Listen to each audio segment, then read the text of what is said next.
나마스테. 주말 잘 보내고 계시죠? 금융시장에서 좀 리스크가 있는 부분에 대해서 이제 계속해서 트리거를 말씀을 좀 드리려고 합니다.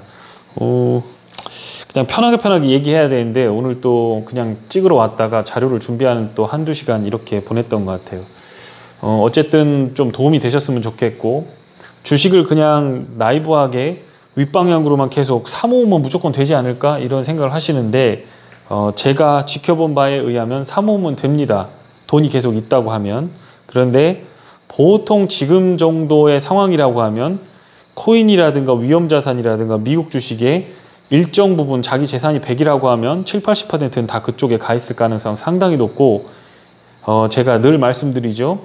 시장이 하락할 때 혹은 부동산이 뭐가 자산 가격이 폭락할 때 그거를 불경기라고 하고 그걸 크래시라고 하는데, 그 크래시 때 돈을 더 집어넣을 여력은 없습니다.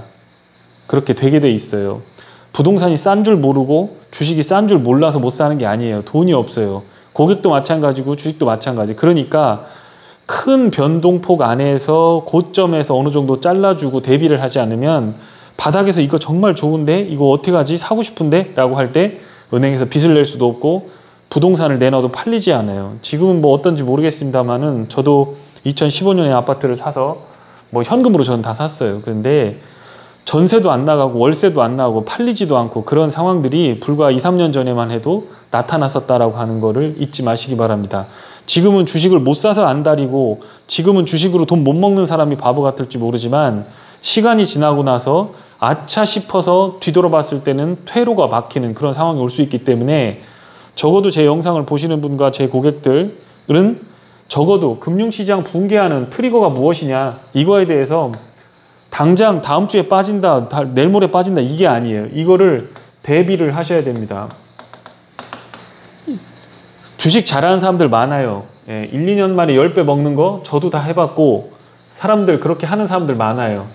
그런데 거기서 돈 빼서 부동산으로 옮겨가든가 그 돈을 지키지 않으면 나중에 가갖고서 결국엔 마이너스 빚 2~3억만 남게 돼 있어요. 그러니까 그거를, 이번에 포인트는 무엇이냐라고 하는 거, 인플레이션이 왜 자꾸 중심이 되는 거냐라고 하는 건데, 일드커브 인버전과 관련이 있습니다. 이거는 주식시장보다는 채권시장과 관련이 있어요.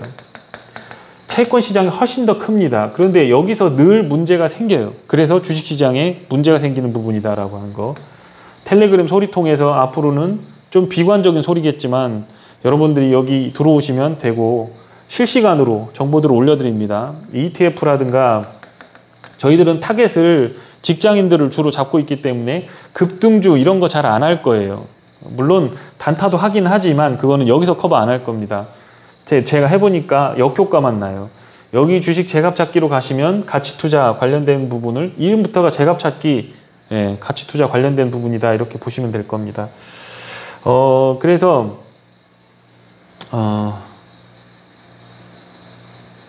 이렇게 된다라고 하는 거 한번 보시죠. 이게 그랬죠? 자, 지금은 왜 그럼 우리가 무엇을 생각하고 있는가라고 하는 거예요. 부채라고 하는 거, 그 다음에 물가라고 하는 거, 그것과 연관된 금리 인상, 기업 실적. 제가 늘 말씀드렸죠. 이 금리 인상은 타동사야. 레이즈야. 레이즈. 그 다음에 컷이라는 썰을 써요. 이거는 누가 하느냐? 페드가 하는 거예요. 자, 금리라고 하는 거는, 금리는 뭐다? 후행지표입니다. 후행지표에 또 대표적인 게 뭐가 있어요? 고용이에요. 고용. 실업률. 고용 실업률이 나오는 거가 이게 대표적인 후행지표예요. 근데 주식시장은 선행지표입니다. 대표적인 선행지표. 잘 생각해봐. 경기라고 하는 거, 경제 기세라고 하는 거가 있는데 주식시장은 먼저 움직인다고. 근데 금리는 후행적으로 움직여. 그런데 금리 보고 이거 대응하면 되겠어? 그러니까 비용딱 같은 맨날 와갖고 밟히는 게 이런 거야. 앞으로 여기가 어떻게 될 거냐를 예측하기 위한 수많은 지표들이 해석되는 거다라고 하는 거고, 그 중에서 이 일드 커브라고 하는 거는 상당히 중요하다라는 거죠. 금융시장에서 유동성이 조여지고 축소되고 하는 거의 핵심이 이 일드 커브고, 이 페드가 레이즈하고 컷하는 부분에 대해서 지금 우리가 초점을 맞추고 있는데 중요한 건 인상이 말고 상승 하락이 있단 말이에요. 지금 시장에 돈이 많아요, 적어요? 시중에. 은행에서 금리 올렸죠. 대한민국 올렸죠. 그런데 금리 올리기 전부터 대출 축소, 총량 규제하면서 유동성이 죄어지기 시작했잖아요. 금리하고 아무 상관없어. 예. 이게 뭐냐? 시장에서는 오르내리고 하는 부분들이 있다는 거예요. 인상과 상승과 하락은 다르다. 그리고 기업 실적. 자꾸 기업 실적 갖고 말을 한다는 거야. 앞으로 좋아지지 않느냐? 좋아져. 좋아지는 기업은 장이 폭락하건 뭐하건 이렇게 빠졌다가 다시 올라가. 예, 이런 거는 문제되지 않아요. 중요한 건 기업 실적이 전반적으로 이걸 뭐라고 그래? GDP라고 하잖아요. GDP가 정말 효과가 있는 거냐 없는 거냐 이게 중요한 건데 지금 왜 인플레이션이 두려운가? 금융시장에 미치는 영향 어떤 거가 있고 시장은 오리는데 왜 자꾸 인플레 얘기해? 인플레이션이 나왔잖아요. 어째 CPI가 42년 만에 최고치를 나왔는데 6.8% 나왔어요. 6.8%. 그러면 GDP가 6.8% 이상 상승하지 않으면 이거는 마이너스야. 인플레를 빼줘야 되니까 돈 값어치가 없어지니까 이게 실질이라고 하는 경제학의 개념이라는 거 어렵게 생각할 거 없어요.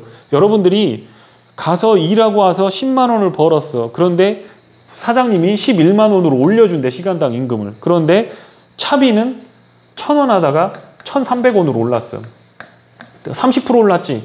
이건 10% 올랐지. 임금은 10% 오르고 이거는 30% 오르고 도둑 맞은 기분이라고 해요. 도둑 맞은 기분. 그게 인플레이션 개념의 핵심이다. 이렇게 보시면 됩니다. 자, 그러면 왜 우리는 이 인플레이션이라고 하는 거에 대해서 굉장히 중요하게 생각하는가라고 하는 거예요. 여기 보시면 이게 뇌관입니다. 이게 쥐레를 이렇게 매설하고 있죠. 이 사람들이. 자, 쥐레밭에서 쥐레를 갈 때는 뭘 합니까? 여기 있는 이 사람들은 지가 쥐레를 어디에 깔았는지 알지 않으면 자기가 갔다가 되돌아올 때 지가 먼저 죽을 수 있어요. 지가 밟아서. 쥐레밭이 굉장히 깔려있다라고 하는 쥐레밭 같은 상황이 있다라고 하는 거가 지금 중요한 건데 단기적으로 보면 단기적으로는 뭐가 터지냐? 이건 살짝 조그만 거 터지는 거잖아요. 이게 뭐냐? 신용잔고라는 거예요. 지금 미국의 신용잔고가 이렇게 여러분들이 사는 건 어떤 때? 이렇게 털릴 때 여기서부터 장기 투자해야 된다는 거야. 여기서 장기 투자한 사람들 다 어떻게 됐어? 여기가 07년도, 여기가 닷컴 버블, 여기는 지금 하고 싶어 이거? 아, 유동성이 많이 풀렸으니까 막 유동성 풀리기 전이가 여기란 말이야. 그냥 떨어지잖아. 유동성 풀리고 나서 여기까지 올랐잖아 지금. 신용잔고가. 여기 코인까지 들어가 있지. 하고 싶어요? 이렇게 되는 거예요. 자, 이거는 신용잔고가 털리는 거기 때문에 장기 투자를 한다거나 내가 레버리지를 크게 쓰지 않는 사람들은 무서워할 게 없지. 현금 잔뜩 갖고 있다. 무서워할 게 없는 거야. 그러니까 지뢰밭이야.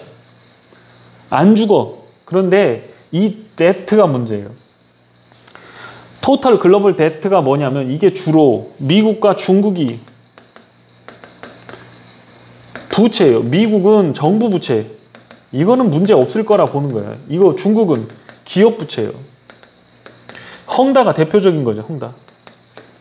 이제 앞으로 계속 이게 터진 거라고. 그런데 미국에도 제가 조사를 해보면 정크 등급의 굉장히 어떤 PSR로 보면 20배 이상이 되는 기업들, 그 다음에 에비타 기준으로 했을 때 이건 뭐냐면 이자나 세금이나 아모타이션, 감가상각이나 이런 것들을 하기 전에 이익, 어닝이야. 이거가 0 이상인 기업, 0 이하인 기업. 그러니까 뭐예요? 벌어서 이자도 못 내고 세금도 못 내고 감가상각도 안 되는 기업이 그 기업들의 시가총액이 4.6조 달러예요. 트릴리온. 4.6조. 4.6조 달러. 안 무서워요? 빵이 터진다는 게 아니고 빵 갖고 있는 사람들 괜찮아. 뭐 벌 수 있어. 그런데 제 생각에 제가 경험해 본 바에 의하면 2박 3일만 빠져버리면 먹은 거 순식간에 다 뱉어낸다. 그래서 적당히 먹고 이렇게 올라와서 적당히 자르고 이렇게 까질 때 여기서 살려고 하지 말고 어떻게? 이 정도에서 사라는 거야. 여기서 사면 더 벌어지지? 여기서 사라는 거야, 여기서. 그래서 무릎에서 사서 어깨에 팔아라 이런 얘기지. 여기 어깨든 상관없어. 이거 안 먹어도 돼. 나중에 데이터로 보여줄게. 무슨 차이가 있는지 데이터로 하아놓은 게 있으니까 그거 보여줄게. 지금 부채가 이렇다는 거야. 이건 뭐냐? 원폭이라고, 원폭. 이게 디레버리징이 되기 시작하면 굉장히 무서운 일이 발생한다라고 하는 거예요. 그겁니다. 자, 10년물 국채금리가 내리는 것이 과연 좋을까? 제가 그랬죠. 엊그저께 CPI가 발표될 때 이게 높게 나와야 시장이 버틴다고 그랬지. 자, 이게 높게 나오는데 부항부항 떠들어. 이 흉딱 같은 소리야, 이거. 이미 중국, 독일, 한국 PPI가 떴잖아. 도매 물가, 이거는 생산자 물가야. 그러니까 공장에서 물건 들여올 때 그 물건이 가격이 오른 거야. 얘들 수출 어디다 하는데? EU, US, 여기잖아. 글로벌 생산 기지가 여기잖아. 얘들 물가가 올랐는데, 공산품 가격이 올랐는데 이게 안 오르겠어? 이미 중국의 PPI가 13% 나올 때 이미 예견된 거야. 앞으로 3개월에서 6개월 안에 이 PPI가 떨어지지 않는 이상 계속해서 물가는 올라간다라고 보시면 됩니다. 그래서 뭐라고 그랬어요? 도매 물가 PPI가 다 올라놨는데 CPI가 내려가 버린다. 그럼 이거 재앙이라고 그랬지. 왜냐? 공장에서 갖고 온 물건은 비싸게 갖고 놓고 고객한테 파는 건 내려가서 팔면 기업들 마진이 부러지잖아요. 그러니까 이게 내리면 안 돼. 이거 올라가야 돼. 올라가면서 그거를 천천히 페드가 금리를 통해서, 정책을 통해서 캄다운을 시키는 과정이 있어야지. 여기서 갑자기 CPI가 부러져 버린다. 그러면 소비가 죽어버리는 거야. 그러면 기업 실적이 붕괴되는 시나리오가 나오는 거예요. 한마디로 뭐 되는 거야? 큰일 나는 거야. 자, 그러면 지금 한 번 더 시장에 또 오해가 되는 부분이 있어요. 자, 10년물 국채 금리가 1.4%에서 안 오른다. 이것 또한 오해야. 금리 올라야 돼. 10년물 국채가 2%, 3% 막 올라가야 돼. 그래야 시장이 붕괴되지 않아요. 이건 뭐 10년물은 뭘 나타낸다? 경기를 나타내는 거예요. 그런데 단기적으로 인플레가 왔죠. 6.8%. 이걸 하기 위해서 뭐 한다? 정책금리인 페드가 뭘 한다? 하이크. 올린다라는 거예요. 인상. 레이즈 한다는 거예요. 올린다는 거예요. 정책금리. 이거하고 상관없어. 10년물 지가 움직이는 거야. 물론 이거 따라서 움직이겠지. 그런데 장기 국채 금리는 경기가 좋으냐 나쁘냐에 베팅하는 거고, 단기 국채 금리는 뭐요? 인플레에다 얘기하는 거라고. 인플레이션, 과잉 유동성에 의해서 뭐 좋다, 아니면 혹시 소비가 안 좋다 그러면 올리고 내리고 하면서 결국에는 이걸 좋게 만들려고 하는 거야. 그러니까 이게 올라가면서 따뜻해지면서 쭉 올라 빼줘야지. 그동안 10년물 국채 금리가 낮아서 유동성 때문에 주가가 막 올랐으니까 10년물 국채 금리가 안 올라야 지금도 좋다라고 하는 건 대머리 독수리가 발모제 바르는 소리라고. 흉딱 같은 소리라고. 그랬다는 절단 나는 거예요, 경제에. 자, 그러면 왜 그렇게 되느냐? 그러면 2년물하고 10년물하고 이렇게 있어. 자, 2년물하고 10년물 있어. 그런데 10년물 이거는 안 오른다며, 내린다며. 경기가 안 좋다라는, 경기 전망이 안 좋으니까 내리는 거야. 10년물, 30년물은. 2년물은 인플레를 위해서 정책금리, 페드가 움직이는 거잖아. 근데 페드가 지금 꼼짝 못하게 생겼지. 인플레가 6.8% 나왔으니까 잘못하면 안 되니까 과잉 유동성을 올리게, 이거 올려버리지. 그럼 뭐요? 이게 예를 들어서 1.4였어. 근데 이게 뭐 예를 들어서 0.7이었어. 그럼 차이가 0.7이 나오지. 그런데 이놈은 오히려 내려가. 1.2로 내려가. 이야, 성장주에 좋다. 기가 막히다.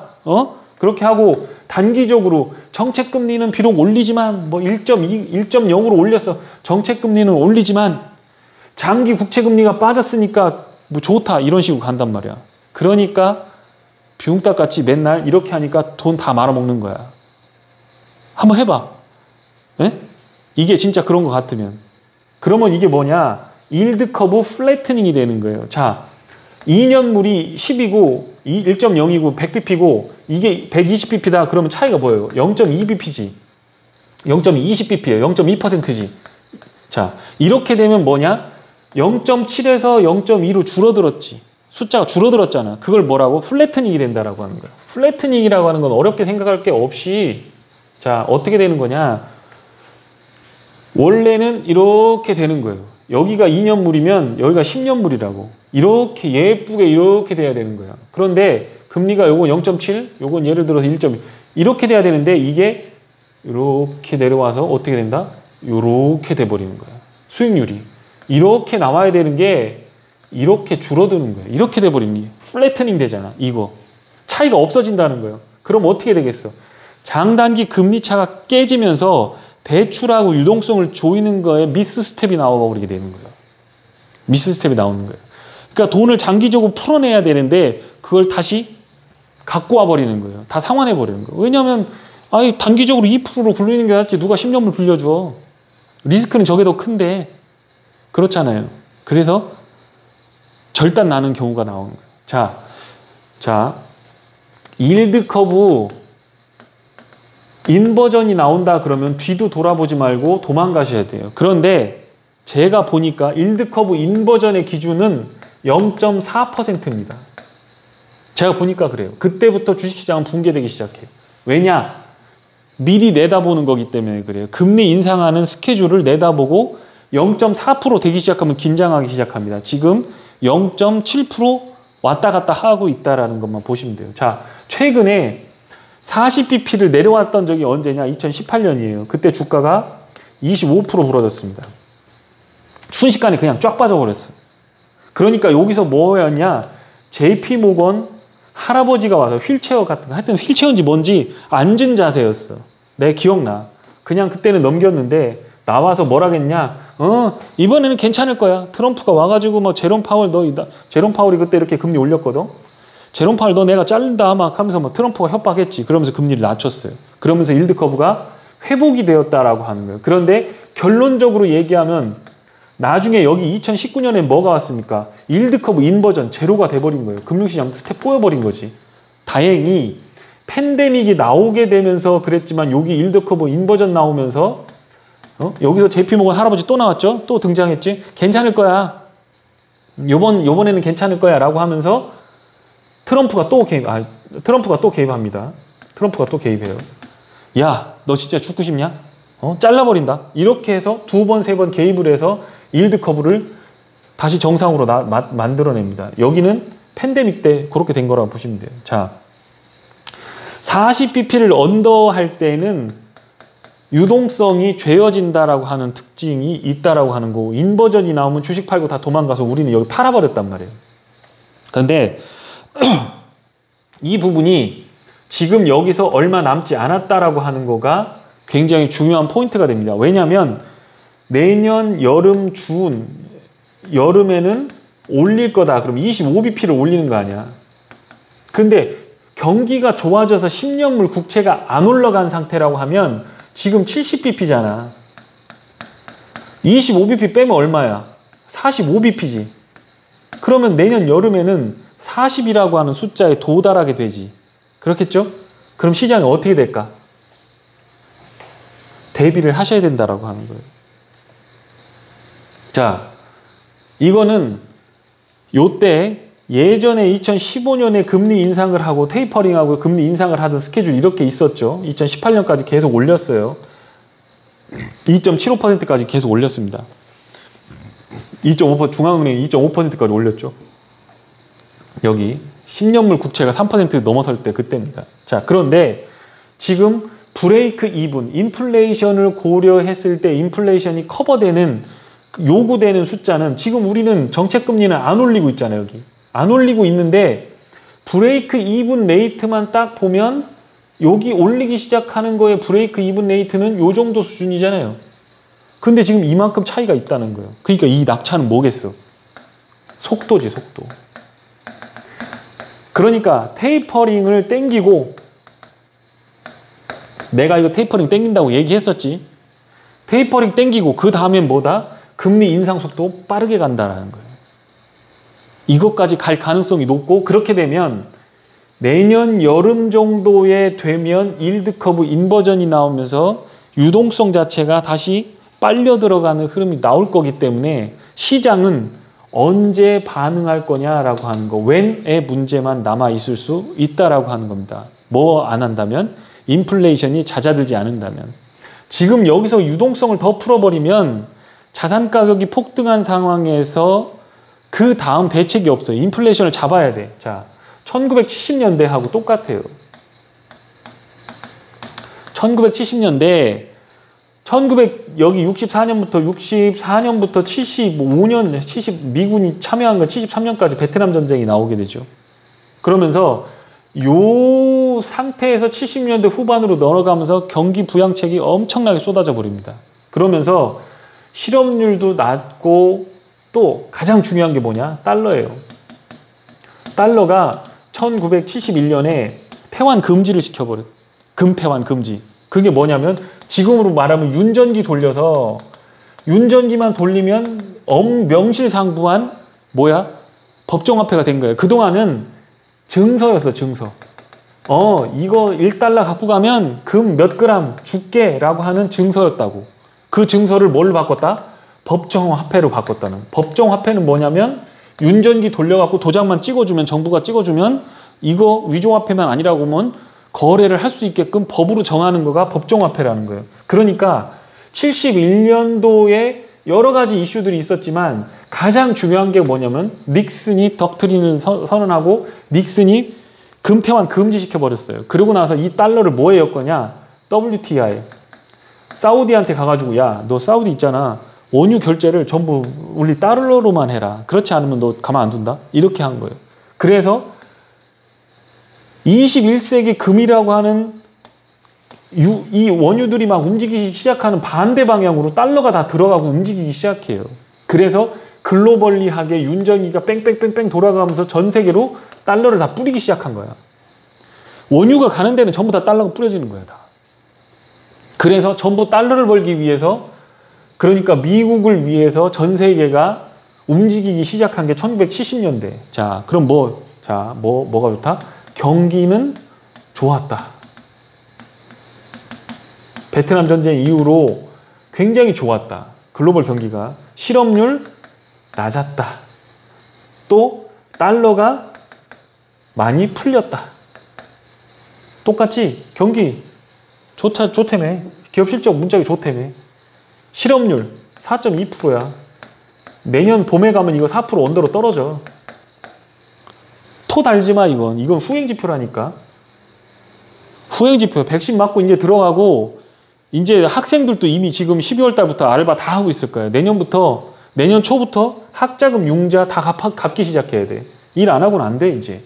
그리고 일 안 하고 지원금 주는 거에 대해서 국회가 동의 안 해, 이제. 달러. 팬데믹 이전에 3조 달러였던 거를 6조 달러로 풀어버렸어요. 달러 무지하게 공급됐지. 그러니까 뭐가 왔어? 인플레가 왔지. 그런데 신기한 게 상품 시장이나 이런 것들이 움직이지 않는다라는 게 너무나도 신기한 거야. 그러니까 솔직히 조금 죄송한 마음은 어떤 거냐. 인플레가 앞으로 어떻게 될 거냐라고 하는 거는 예상이 가는데 그럼 우리는 어디로 가야 되느냐라고 하는 거에 대한 답을 제가 못 내렸다라고 하는 거가 조금 죄송스럽다는 겁니다. 자, 지금 시장 상황, 그러면 밸류라고 하는 거, 리얼 일드라고 하는 거죠. 주식시장이야. 아까까지는 채권시장이 중요했죠. 그러면 리얼 일드라고 하는 게 이렇게 빠졌다라는 건 뭐냐. 0 이하로 따 여기 1942년 대공황 때 요때 빼놓고는 그런 적이 없어. 그러니까 거품이 무지하게 일어났던 거야. 네. 요거 때문에 전쟁이 일어났잖아요. 세계대전이 일어났잖아요. 리얼 일드가 이렇게 떨어진다라고 하는 거는 어떤 걸 의미하느냐라고 하는 거예요. 인플레이션은 높고 기업 실적, 배당 낮고 기업 실적 EPS는 상대적으로 PER이라고 보죠. PER, EPS 말고 PER, 퍼는 높고 이렇게 된다는 거예요.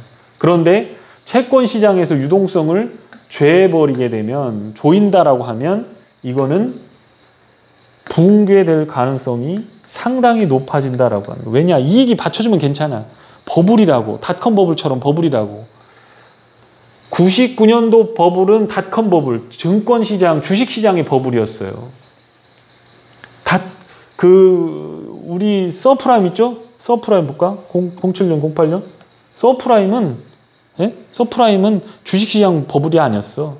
그거는 채권, 서프라임 모기지 채권, 부동산 시장에서 오는 그 버블이었어. 지금은 주식 버블, 채권 버블, 부동산 버블, 세 개 다 버블이야. 이 버블이 어떤 스텝에 의해서 조절이 될 것인가에 대해서 대응하지 않으면 안 된다라고 하는 게 제 오늘 핵심 브리핑입니다. 자, 오늘 제가 또 5분만 녹화를 하려고 하다 또 영상이 길어졌습니다. 요새 잠이 안 와요. 예, 되게 어떻게 고민을 해야 되나, 어떻게 이걸 대응을 해야 되나라고 할 때 제가 답을 못 내리겠어요. 인버스를 쳐라. 인버스 계속 이렇게 되고 지금 장이 이렇게 지금 올라가고 있잖아. 이렇게 떨어질 거야. 떨어질 거긴 한데, 근데 이 과정에서 얼마나 고객들이 지치겠어, 힘들겠어. 그러니까 나도 힘드니까 더 말은 못 하겠어. 그런데 나는 컨빅션이야. 지치지 않고 이겨야 된다라고 하는 겁니다. 자, 제가 요것만 말씀드리고 그렇게 하고 제가 이 영상을 끝내겠습니다. 우리나라가 여기 있을 때 요하강이 요하강이 있을 때 신성, 건암성, 배강, 요동성, 안시성, 예, 그 다음에 여기 비사성 이렇게 이게 천리장성이에요. 이거는 산 위에다가 요렇게 된 산 위에다가 산이 요렇게 됐죠. 산이 이렇게 돼 있으면 여기에다 이렇게 성을 쌓아요. 산을 등지고 성을 쌓아요. 그러니까 이 접시 모양처럼 요렇게 해서 요렇게 접시 모양처럼 이렇게 들어가 있는 산이에요. 우리나라는 대부분 산성입니다. 천리에 걸쳐서 산성을 쌓았지만 그걸 다 연결한 산이 아니고 요렇게 점조지구 형태로 요게 들어갔다라는 겁니다. 수양제가 113만 3,800명을 데리고 들어왔습니다. 들고 여기 요동성을 깨기 시작했어요. 성 하나가 지금 우리나라 국군이 55만입니다. 이 113만 3,800명은 무슨 당나라 부대가 아니에요. 수나라가 중원을 토 5호 16국이라고 하는 그걸 통일하고 전쟁을 수십 년간 해온 최정예 병사들입니다. 전쟁을 준비를 10년 동안 했어요. 황하강하고 양쯔강하고를 연결해갖고 대운하를 건설하고 전략물자를 실어다가 이렇게 해서 넘어온 거예요. 이걸 우리 고구려 할아버지들이 막았다라는 거예요. 그런데 그때 무슨 양이었냐면 영양왕이었습니다. 영양왕이 먼저 선제 타격을 해요. 넘어올 것 같으니까 뭐라고 했느냐, 영양왕한테. 야, 네가 와가지고 너 있잖아, 신하의 예를 다하면 내가 해줄게. 네 이거 요하강이 넓다고 해도 양쯔강보다 넓으냐? 니들 고구려 인구가 많다고 해봐야 여기 성 하나만 또 못하지 않느냐? 그냥 신하라고 해라. 근데 700년 동북아시아의 맹주였던 고구려가 그거 받아들일 리가 없잖아요. 빡친 거지. 그래서 어떻게 했느냐? 여기에 있는 영주 땅이라고 하는 곳을 기마병 1만 5천 명의 기마대를 보내갖고 여기를 때려버립니다. 이건 왜 그러냐면 여기 임류관이라고 하는 길목이 있어요. 길목. 요렇게 해서 고구려로 들어오려면 여기를 거쳐 가야 되는 겁니다. 여기를 보급로를 차단하기 위해서 먼저 선제적으로 가서 여기 영주 땅을 아예 작사를 내버립니다. 거기를 딱 잡아놓고 있어요. 그리고 이것 때문에 수양제, 수문제가 두 차례에 걸쳐서 침입을 하는데 2차 침입 때 113만 3,800명이 들어와서 어디를 깬다? 요동성을 깨기 시작했다는 거예요. 요동성. 이 할아버지들이 요동생 이거 퍼놓고 113만 3,800명을 이 성 하나가 막았다라는 거예요. 이 성주가 누구냐? 몰라 이거. 누구 성주인지 몰라. 이름 없는 사람이야. 을지문덕이 한 게 아니야 이건. 이 사람이 이걸 막았어요. 막고 있었어. 그러니까 30만, 30만이면 엄청난 거야. 이거를 별동대라고 했어요. 별동대가 30만이면 본진은 어마어마했던 거지. 여기에 있던 우문술, 우중문 요 두 사람을 갖다 놓고 니들 여기로 들어가라 직접. 그래서 평양성으로 가라. 그러고 나서 이 산둥반도에서 배를 띄워갖고 야 니들은 물자 싣고 가서 30만 명 오는 먹을 거 여기다 다 싣고 와. 너는 먼저 가 있어. 요동성 함락 안 되니까 돌아 들어가라 라고 한 거지. 그때 여기를 막아선 사람이 누구냐? 압수해서 살수. 그러니까 압록강에서부터 막아선 사람이 누구냐? 그게 바로 을지문덕입니다. 을지문덕 할아버지가 공격하는 척하고 그때 군사가 얼마냐? 3만이야.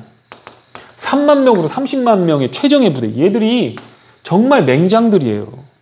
그런데 막아섰어. 그러니까 우습지. 막 싸우다가 도망가. 우습지. 또 싸우다가 도망가. 그러고 어디까지? 청천강까지. 도망가요. 치고 빠지고 치고 빠지고. 이게 뭐예요? 이게 단타라고. 단타만 하라니까? 현금 잔뜩 가지고. 또 한 가지 뭘 했어? 여기를 끊었잖아요. 이게 보금도가 안 끊겼으면 계속 물자 실어가지고 들어온다는 거예요. 이게 뭐예요? 페드가 지금 끊잖아. 페드가 금리 인상하잖아. 그러고 뭐? 페드가 금리 인상하고 여기 만약에 일드 커브 인버전이 들어가면 이게 보내는 정도가 아니야. 이게 완전히 박살 나버리는 거야. 완전히 뚝 끊겨버리는 거야. 그게 일드 커브 인버전인 거야. 이게. 응? 공급이 안 되는 상황에서 또 한 가지 한 게 뭐냐? 청야작전을 했습니다. 청야작전이 뭐예요? 인버스지. 인버스만 쳐놓고 기다리면 된다. 나는 이렇게 말한 적이 없어. 인버스 쳐놓고 계속해서 한국 주식 뭐 벌 수 있는 거 다 벌어. 주식을 마음 편하게 해야지. 다리 뻗고 자면서. 조금 인버스가 손실 나더라도 그건 손실 차치해놔라라는 거잖아. 주식 장기 투자할 때도 마찬가지야. 장기 투자 할 수 있어요. 거짓말 하지 마. 마이너스 나왔고 2, 3년만 옆으로 기어버리면 그러면 그거를 야 이렇게 좋은 주식이 마이너스네? 나 더 사야지 라고 하는 사람 거의 없어. 내가 잘못 본 건가? 나는 이거 장기 투자하려고 들어간 내가 뭔가 잘못되지 않았나? 이렇게 생각한다는 말이에요. 청야작전은 뭐냐? 여기에 있는 들판, 을지문덕 할아버지가 여기서 오면서 뭐 하냐? 예? 단타 치지. 막 싸워가면서 붙고 떨어지고 전면적으로 싸울 리가 없는 거야. 왜? 일드, 아까 봤던 일드 있잖아요. 리얼 일드. 주식시장에서 장기 투자하면 얘랑 붙으면 죽는 거야. 리얼 일드가 죽는 거야. 리얼 일드가 죽는 거야. 주식 투자 PER에 역수해서 인플레이션 빼보면 돈을 벌어도 버는 게 아닌 거야. 그러면 지는 거야. 지는 싸움인 거야. 그러니까 어떻게? 청야작전을 한 거지. 인버스를 친 거야. 그리고 어떻게? 후퇴하는 거지. 계속 후퇴하는 거. 언제까지? 날씨가 추워지고 쌀이 떨어질 때까지 뒤로 물러서는 거예요. 그리고 나서 이렇게 차트가 올라가고서 하다가 이렇게 되는 거. 여기가 뭐야? 반제 적격. 예? 반제 적격. 뭐요? 물을 반쯤 건넜을 때 예? 치면 된다. 반제 적격. 지금 다 얘기해 주는 거야. 인문학이 필요한 시점이야 지금. 주식 투자할 때 예? 숫자만 가지고 얘기하지 마. 청야작전은 인버스다. 여러분이 피같이 번 돈을 갖다가 뭘 한다? 적이 이용하지 못하도록 인버스를 차박차박 찍어주라는 거예요. 들판이고 뭐고 다 불질러버리고 우물을 다 메꿔버리고 다 그런 식으로 갔단 말이에요. 청야작전에서. 그리고 나서 뭐다? 어닝 일드. 리얼 일드가 아까 봤죠? 0으로 수렴했잖아. 인플레를 고려했을 때 주식 투자하는 거가 의미가 없다라고 하는 거잖아. 그리고 뭐가? 트리거가 나오게 되면 이렇게 무빙 에버리지가 이렇게 있는데 주가가 막 이런 식으로 가잖아. 이렇게 하다가 이렇게 쌍봉을 만들거나 혹은 헤드 앤 숄더, 헤드, 숄더를 만들고 내려올 때 여기다 뭐 하라고? 반제 적격. 물을 반쯤, 살수 강을 반쯤 걸러서 애들이 군사들이 넘어오거나 넘어갈 때 어떻게 하라고? 우리 할아버지들이 간 고구려의 기마병, 극동아시아 지역을 말발굽으로 호령하던 그 사람들이 밤새 무슨 생각하면서 칼 갈았겠어. 생각해보세요. 여기 요동성 천리장성에 갇혀가지고 농사짓다가 다 이쪽으로 들어가. 전쟁 나면 다 이쪽으로 들어가. 산에 올라가갖고 농성전을 벌이고 있어. 요동성이 지금 다 깨지려고 하고 버티고 있는데 이거 막 여기 있는 새끼들 가족들 보면서 뭐요? 아빠 구하러 갈게. 삼촌이 구하러 갈게. 그러면서 막 칼 갈아갖고 밤새 가른 거지. 그러고 시를 한 편 팍 날려줍니다. 신묘한 전략은 하늘의 이치를 깨달았고 기묘한 전술은 지리에 통달했구나. 싸움마다 이겨 공이 이미 높으니 싸울 때마다 네가 다 이겼지. 을지문덕 할아버지가 싸울 때마다 공이 이미 높다. 너 다 이겼잖아. 내가 져줬다는 얘기예요. 공이 이미 높으니 족한 줄 알고 물러섬이 어떠한가 라고 탁 하면서 하니까 방진을 짜갖고 얘들이 도망가기 시작해. 30만 명이 쌀도 없지 춥지. 아 계략에 걸렸구나 라고 할 때 이 언제? 여기라고 여기. 이거 깨기 시작하고 기술적으로 이제는 매도세가 매수세를 압도하는 사인들을 이게 나온단 말이야. 지금도 나오지. CEO들, CFO들이 전부 내부자들이 주식 다 던져버리잖아. 테슬라도 던지고 마이크로소프트도 던지고 다 던지는데 서학개미들만 가서 이거 사고 있잖아. 응? 이게 뭐요? 기술적으로 매도세가 완전히 압도할 때 어떻게? 반제적격. 그 밤새 간 고향 생각하고 막 자식 생각하면서 간 거 이거 어떻게 하라고? 갔다가 그냥 뒤통수를 찍어야 되는 거지. 반제적격. 이게 나오는 거예요.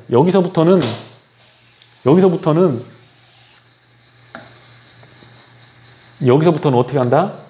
인버스 비중을 최대한 높이고 현금을 갖고 이렇게 낙폭이 꺼질 때 완전히 말살될 때까지 최선을 다해서 들어가고 빠지고를 열심히 하고 전쟁을 해야 된다라고 하는 겁니다.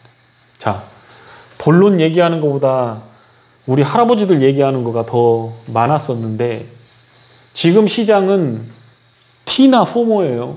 T나는 뭐예요? There is no alternative. FOMO는 Fear of missing out. 나만 소외되는 거 아니야? 어? 뭐 대안이 없잖아. 미국 막 시장 말고 대안이 없잖아. 어? 너 아직도 미국 시장으로 돈 많이 못 벌었어? 그래서 얼마 벌었는데? 한국 시장도 좋았어. 잘만 탔으면. 세금도 안 냈어. 1년에 몇백 프로씩 버는 종목들 잔뜩 있었어. 신재생부터 시작해갖고. 왜 미국만 얘기해? 물론 테스라가 100배 됐지.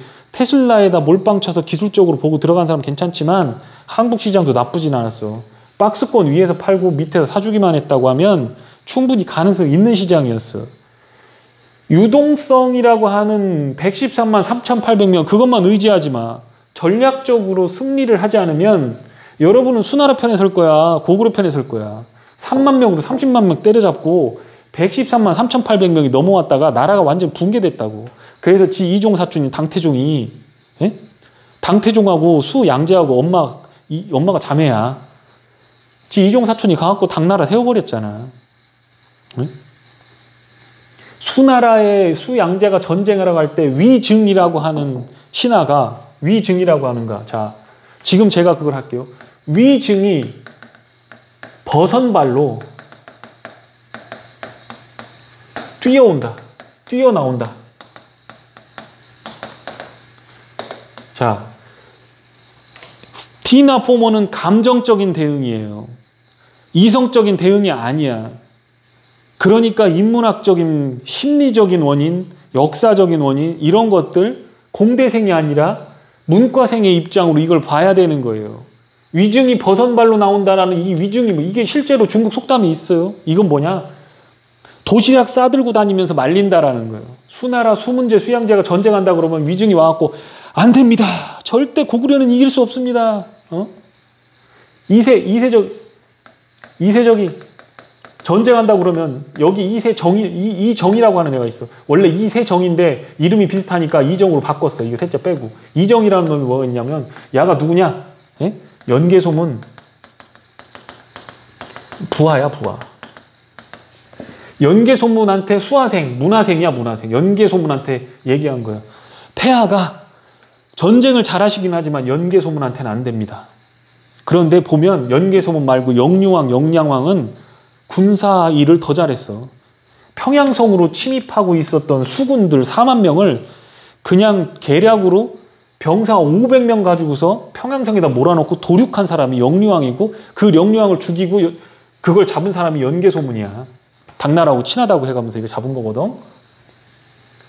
위증이 버선발로 뛰어나온다. 그러면 이제 위증을 영연히로 바꿔. 강 팀장이 버선발로 뛰어나온다라고 바꾸라고. 차분히 대응하세요. 주식 내일 다 지지라는 얘기가 아니야. 시장은 오르고 내리고 할 수 있어요. 그러나 대비를 해놔야 돼. 갑자기 홍다 사태. 갑자기 뭐가 터졌어.